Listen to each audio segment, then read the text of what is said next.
hari icyayi wanywa nijoro ukimara kurya kigatuma usinzira neza, ukagira imbaraga, ubwenge bukiyongera. Njye nabwira n'abasore bagenzi banjye bajya bisanga bazanye uruhara cyangwa imvi, ibanga ni ahangaha riri. Ikizakwereka umuntu wakinyweye neza, uruhu rwe ruhorana itoto, umusatsi we umeze neza, iyo agiye ku ishuri ntatsindwa, ibyo agiyemo abikora neza. Nk'ibisanzwe kunywa ukimara kurya ntabwo ari byiza, si n'ubusirimu, hari iminota bifata. Ariko aho kino cyayi gitandukaniye n'ibyo byose, cyo wemerewe kukirenza ku byo wariye ijana ku rindi, kubera ko ntabwo ari wowe gishimisha gusa, ahubwo kijya kinashimisha n'igifu cyawe, bigatuma igifu kinogereza ibyo kurya bagihaye mu mutuzo nta kajagari, kandi igifu kikabikora vuba vuba. Uri kwibaza icyo cyayi ni ikihe? Erega ibidufasha biba biri hafi yacu. Ufashe amazi ukayateka, yaba yenda kubira ugafata teyi cyangwa romare, bya bindi abenshi bazi ko ari ibirungo, ukabitekanana, byamara gushya ukabiyungurura ukabishyira mu itasi, warangiza ugafata ubuki ugashyira muri cya kirahure, icyo cyayi ukoze ukakirenza ku byo wariye. Ibyo bintu wahuje rero. Amazi ubwayo yifitemo minerals zifasha umubiri. Teyi ikagira vitamini A, vitamini C na vitamini E n'izindi nazo z'ingenzi cyane. Ugashyiraho ubuki nabwo ufite izindi vitamini nazo zidasanzwe. Ibyo bintu wahuje rero, icyo biba bigiye gukora ni iki? Ubaye urambika ikintu hasi mu minota mike cyane ukibagirwa ahantu wagishyize, cyangwa umuntu akakubwira ikintu hashira iminota mike ibyo yakubwiye byose ukabyibagirwa. Kuba uri umujene, umuntu yakureba akayagira ngo uri umusaza cyangwa uri umukecuru. Niba ujya wiborosa ukava amaraso mu menyo, wowe ujya kujya mu mihango ukaribwa cyane, nawe waba ufite imvune cyangwa se ibikomere byanze gukira, wa muntu ukora akantu gato cyane akananirwa cyane ku buryo atabasha no kuvuga, na ba bandi bahorana stress zidashira, n'ibindi byinshi tugiye kurebera hamwe, iki cyayi muragikeneye. Ruriya rusobe rwariya amavitamini yose yagiye agahurira muri kiriya cyayi, biragenda bikajya mu mubiri kwica imbuto za kanseri. Icyo rero kino cyayi turi kuvuga aka kanya kikumarira, kubera ko hari kondisiyo turi kubamo, ku buryo no kugira ngo ubashe kuba wakwiyitaho nabwo biba bigoye. Ariko igihe uboneye umwanya, igihe wabiteguye, ukaba wakwiyitaho ukifasha kugira ngo ubuzima bwawe burusheho gukomeza kugenda neza. Iki cyayi rero cya romare washyizemo n'ubuki, ukimara kurya ukakirenza ku byo wariye nimugoroba cyangwa se ikindi gihe runaka, ibyo ngibyo bigenda bituma ibyo wariye igifu kibyakira neza, kikabisya vuba vuba, bitewe ko teyi rero iyo uyunyweye hari ukuntu igenda noneho igasa naho ikangura indurwe zari zimeze nk'aho zakonjereye. Kuko hari ukuntu zigenda nazo zigasa naho zivura, zamara kuvura ariko zikaba zikenewe noneho ikintu kigenda kikazikangura, noneho zikaza gukora umurimo zishinzwe kuba zakora wo kunogereza ibyo wariye. Bino bintu bitatu uhuza akaba ari byo bibyara icyayi. Buri kimwe cyose gifite umwihariko wacyo. Amazi niba mubibona neza niyo shingiro ry'ubuzima ku muntu. Amazi asanzwe pure water yo ubwayo ntabwo ajya agira vitamini. Amazi ashobora kugira vitamini nayo bazongeyemo. Hari nk'amazi bajya bakora bitewe wenda n'ubucuruzi, bagafata ya mazi asanzwe bakaba bakongeramo vitamini A, C cyangwa se D bitewe, bibaho cyane. Ariko aya ngaya asanzwe yo ubwayo nta vitamini ziba zirimo, ahubwo agira icyo bita minerals.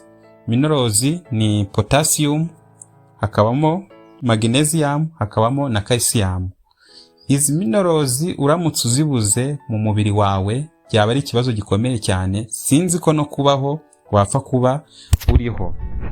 Rero buriya mu bintu bigize umuntu harimo amagufa, harimo imitsi, imisokoro, amazi, amavuta n'ibindi. Amazi yihariye 75% y'ibigize wowe. Si ibyo gusa, ahubwo na hano dutuye ku isi, amazi niyo afite igice kinini cyane ku isi kurusha ubutaka. Mu ijambo rimwe, amazi niyo shingiro ry'ubuzima kuko atuma ibindi byose bikora neza. Rero urayakeneye, waba urwaye, waba utarwaye, waba umeze neza, waba utameze neza, amazi aba ari nkenerwa. Ikindi ni teyi cyangwa se rosemary. Iyi teyi nayo rero igira vitamine z'umwihariko utapfa kubona mu bintu ibyo ari byo byose. Igira vitamini A, ikagira vitamini ya C, ikagira vitamini E, ikagira B ya kabiri, ikagira B ya 9, ikagira na antioxidante nyinshi arizo zirinda uturemangingo kwangirika. Uturemangingo si ubundi twangirika ryari? Iyo umuntu arwaye, ikintu cya mbere kimubaho, ariyo mpamvu wumva wacitse intege cyane, nuko iyi ndwara yaje iragenda ikica utwo turemangingo aribo basirikare b'umubiri. Noneho umubiri ugasigara nta bwirinzi ufite, ariyo mpamvu wumva utameze neza. Cyane cyane buriya nk'iyo uriye nk'isukari, ino sukari mvaruganda, ubundi bizwi ko ugishyira isukari mu kanwa kwawe, 1/2 cy'abasirikare wari ufite abenshi baribwa n'iyo sukari wariye. Gusa kubera ko umubiri nyine hari uburyo uba waragiye ugira ibyo usevinga cyangwa se ukagira uburyo ki wiyubaka bitewe n'ibyo uri kugenda ukoresha bindi, uragenda uko ugenda ubikoresha bigatuma noneho abasirikari bongera kuba bakwiyubaka. Si ikintu gisanzwe kubera ko romare ifasha kongera ubudahangarwa bw'umubiri, ikarinda indwara z'umutima, ikagabanya umunaniro. Rero urumva ko atari ikintu cyoroheje cyo kwirengagiza. Ubuki rero nabwo ntago bworoshye, murabizi n'ukuntu byonyine buhenze wahita unabyumva, kuko bubamo vitamini zigiye zitandukanye, harimo vitamini B ya 6, bukagira vitamini C, bukagira B ya 3, B ya 2, B ya 9, noneho bukanagira na uriya mwihariko wo kuba bufite ziriya minerals, potassium, calcium, magnesium, kabamo na zinc, bukagira ziriya antioxidante. Mbese iby'ubuki ubundi nabyo ntago ari ibintu byoroheje na gatoya, kubera ko bwongera imbaraga, ubuki burinda inzira y'ubuhumekero, ubuki butuma igogora rigenda neza, n'ibindi byinshi cyane turi bugende turebera hamwe. Ibi bintu bitatu byose rero yifashe ukabihuza, ugafata amazi wayatekanye na teyi, warangiza ugashyiramo ubuki ukanywa. Icyo cyayi ikintu cya mbere kizakumarira, kizakongerera uburame igihe cyose utazahura n'impanuka, igihe cyose utazahura n'ikindi cyorezo, igihe utazahura n'inyene n'ikintu cyaza kigatuma uhita uva ku isi bitunguranye, kubera ko byongerera umuntu kudasaza vuba. Cyane cyane hari ukuntu uri kubona uri guhura n'umuntu, urabona uko ngewe ngana, ugasanga nk'umuntu tujya kungana ameze nk'umusaza, ukibaza se uno muntu yabaye iki?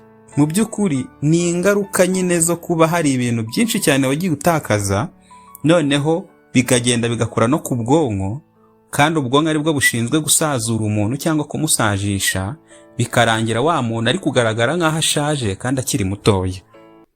Iyo ukoresha iki cyayi rero, ibyo ngibyo ugenda umubiri wawe uvugururwa kugera ku rwego umuntu azajya kureba akakuyoberwa kandi yarasanzwe akuzi, akajya ahubwo abona uri kugenda usubira ibwana, kubera ko iki cyayi gituma umuntu atemba itoto, akagira umubiri mwiza usa neza, utuma buri wese akubona akabona ko uri umuntu usobanutse. Gusaza nta muntu utasaza, ariko iyo wiyitayeho ntiwiyangize, ahubwo ukagerageza gukoresha ibintu bituma umubiri wawe urushaho kugenda umera neza.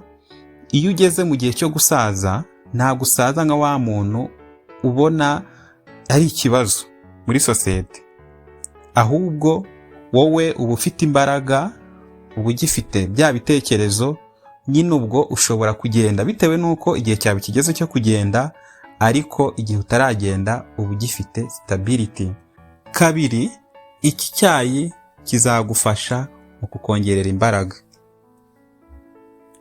haba imbaraga zo mu kazi, haba imbaraga zo mu myororokere, haba n'imbaraga z'imitekerereze. Iyo ukinywa, iyo ugikoresha, ntabwo uri wa muntu ujya upfa kuba umunyabute. Waba umunyabute ari uko wowe ubwawe wabyishyizemo. Igihe wahisemo guhaguruka ukajya gukora ibyo ushinzwe kuba wakora, urabikora kandi ukabikora neza cyane, nta kuruha, wanaruha ukaruha nyine igihe cyo kuruha kigeze. 3, kigufasha kuruhuka igihe warushye. Iyo unywa iki cyayi, cya gihe uba wakoze wumva unaniwe cyane, warushye, no kuba wahaguruka ukajya gutora n'ibyo kurya utabishobora, cyane ko harimo n'umuntu ukora akantu gato cyane agahita aruha cyane, akumva nta kindi kintu ashaka gukora, ntashaka kuvuga. Iyo rero wagikoresheje cyangwa usanzwe ugikoresha, igihe warushye kirongera kikagusubizamo imbaraga, ukaba wakongera ukagira dukeya ubasha kuba wakora, cyangwa se ukaba hari n'ibyo wanakwifasha bitewe n'igihe urimo. 4, ni ku bantu bafite ikibazo cyo kwibagirwa cyane, hahandi arambika ikintu aka kanya, mu kanya ukaba utakimubaza, hahandi umubwira ijambo, mu kanya ukaba utarimubwira ngo arisubiremo, hahandi umwana ku ishuri bari kwiga ibintu yize uwo munsi wose, ejo wabimubaza akaba nta na kimwe ari kwibukamo. Rero iyo ukoresha iki cyayi cya romare washyizemo n'ubuki, kiragenda kikagusubiza imbaraga z'ubwonko, ukongera ya manerozi wagiye utakaza, noneho akongera akiyubaka, ukongera ukagira ubushobozi bwo kujya wibuka neza. Hari agatekerezo kamwe k'umuntu wigeze kujya kwivuza kwa muganga ariko afite ikibazo cyo kwibagirwa cyane. None aragenda, agezeyo, ajya mu isuzumiro, muganga aramwakira, ariko muganga akaba yarahuze. Noneho abwira umurwayi, aramubwira ati mbwira ikibazo ufite. Ubwo wa muntu nyine atangira kubwira muganga ikibazo afite. Muganga aho ugukiye aramubaza ngo uvuze gute, ngo ngera utsubiriremo ntago nabyumvise. Noneho wa murwayi aravuga tumva muganga nawe tubuse ko nabyibagiwe. Rero murumva ko iyo ugeze ku rwego rwo kwibagirwa n'ikintu cyakujyanye ahantu, biba ari ikibazo gikomeye cyane. Kandi bino bintu turi kuvuga bibaho cyane, aho usanga umuhinzi ajya guhinga akibagirwa isuka kandi azi ko ari bikoresha mu murimo. Aho ugenda ku ishuri ugasanga umunyeshuri ari kukubwira ngo ikayi nayibagiwe kandi aricyo cyamuzanye ku ishuri. Cyangwa se ugasanga umuntu afite ikintu ari kugishakisha yakibuze kandi icyo kintu agifite mu ntoki cyangwa agifite nko mu kanwa bitewe n'icyo ari cyo.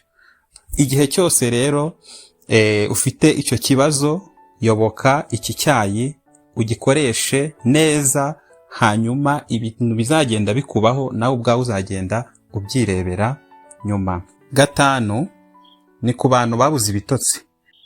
Niba uzi ko ujya kuryama ukabura ibitotsi kandi ubizi neza ko utigeze uryama, icyo ukwiriye gukora, utangire wimenyereze gukoresha iki cyayi. Nk'uko twabibonye, yaba ziriya vitamine, zaba ziriya antioxidant, byose byihariye mu buki no muri teye, na ziriya minerals ziri mu mazi. Ibyo byose biragenda bigakomanga ku bwonko.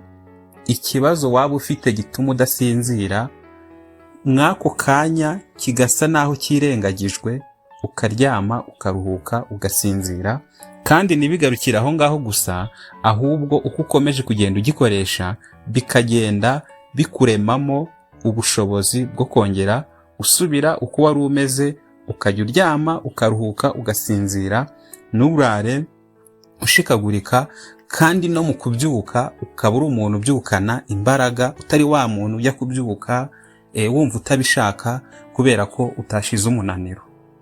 Kiyoboke rero, utangire nawe ukimenyereze, hanyuma nyuma y'iminsi runaka uzatangira kugenda ubona igisubizo cyiza, ibitotsi rwose bigaruke, ujye wumva noneho umeze neza. 6, ni ku bantu noneho bajya barwara umutwe ugaterera mu maso, umutwe ukakurira mu misaya, ukakurira mu matwi, ukakubuza amahoro, ukumva mbese umutwe waremereye, impanga yose ntiwamenya ukuntu imeze.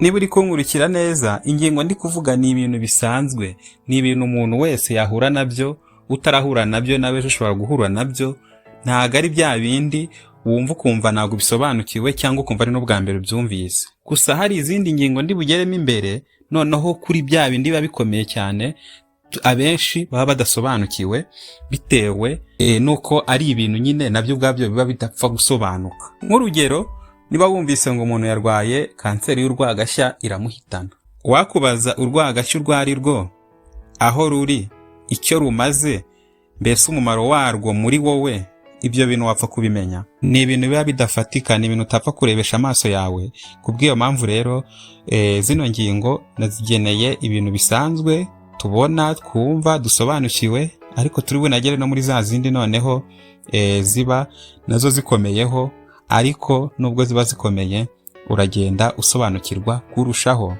Rero wa muntu ukunda guhura n'umutwe ukamurya ukamara n'igihe kirekire, iyo ukoresha kino cyayi ntugire ikibazo, igihe kiba kizagera kandi kitari kirekire cyane, ubundi ugakira, ugatandukana no kusigara uvuga ngo umutwe udakira, umutwe udakira. Nta mutwe udakira ubaho, ahubwo biterwa n'ukuntu wiyitayeho. Erega iyo wabuze magnesium niyo ituma umuntu abona ibitotsi, ni nayo irinda umuntu kurwaragurika umutwe.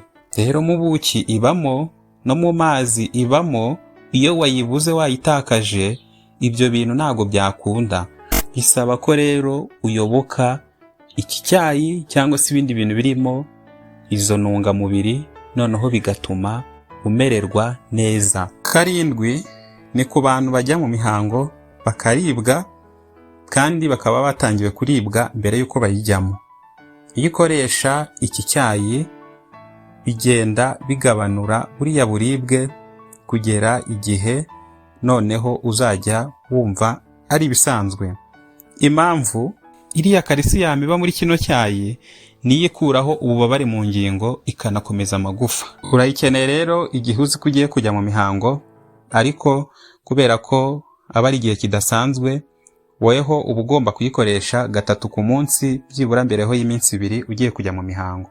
Ariko ukagabanya ibikomoka ku nyamaswa cyane cyane nk'inyama, ukagabanya ibintu birimo isukari nyinshi, zino sukari mvaruganda, noneho ahubwo ukibanda kuri iki cyayi muri iyo minsi, rwose uragenda nabwo ukaba umeze neza. Uko noneho ugenda ukimenyereza, ubu uzagera igihe bigasa naho ari bisanzwe, ukajya ujyayo ukumva nta kibazo ufite.